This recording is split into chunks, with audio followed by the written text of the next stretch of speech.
നമസ്കാരം.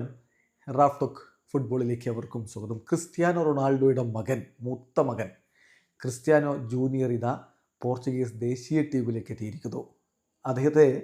അവനെ പോർച്ചുഗീസ് അണ്ടർ-15 ടീമിലേക്കാണ് ഉൾപ്പെടുത്തിയിരിക്കുന്നത്. ആദ്യമായിട്ടാണ് ദേശീയ ടീമിലേക്ക് CR7 മകന് ഇടം ലഭിക്കുന്നത്. നിലവിൽ അൽ നസർ ടീമിൻ്റെ ജൂനിയർ ടീമിൻ്റെ ഭാഗമാണ് ക്രിസ്ത്യാനോ ജൂനിയർ.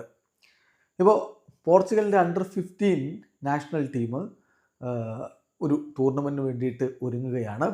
ആ ടൂർണമെൻ്റ് എന്ന് പറഞ്ഞാൽ 7th edition of Vlatko Markovic international tournament ക്രൊയേഷ്യയിൽ വെച്ചാണ് നടക്കുന്നത്. മെയ് 13 മുതൽ 18 വരെയാണ് അവിടെ മത്സരങ്ങളുള്ളത്. പോർച്ചുഗലിൻ്റെ ദേശീയ ടീമിന് 4 മത്സരങ്ങളാണ് അവിടെ കളിക്കാനുള്ളത്. മെയ് 13 ജപ്പാനെതിരെ കളിക്കും, മെയ് 14 ഗ്രീസിനെതിരെ കളിക്കും, മെയ് 16 ഇംഗ്ലണ്ടിനെതിരെ കളിക്കും.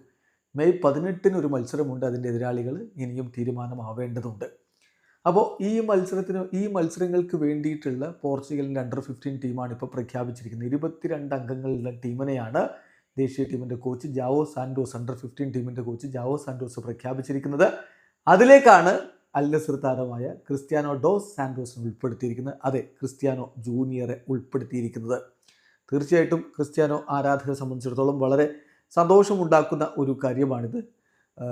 അവരുടെ സൂപ്പർ താരത്തിൻ്റെ പുത്രൻ വീണ്ടും ടീമിലേക്ക് എത്തുന്നു എന്ന് പറയുമ്പോൾ ഓൻ ചരിത്രം ആവർത്തിക്കുകയാണല്ലോ എന്ന പ്രശസ്തമായ സിനിമാ ഡയലോഗായിരിക്കും പലർക്കും ഓർമ്മ വരുന്നുണ്ടാവുക. ക്രിസ്ത്യാനോ റൊണാൾഡോയും പോർച്ചുഗലിൻ്റെ അണ്ടർ-15 ടീമിൽ കളിച്ചിട്ടുണ്ടായിരുന്നു എന്ന കാര്യം കൂടി ഓർക്കുക. വീഡിയോ അവസാനിക്കുന്നു. ഫുട്ബോൾ ലോകത്തെ കൂടുതൽ വിശേഷങ്ങളുമായി റാഫ് ടോക്സ് കൊണ്ടുവെത്താം.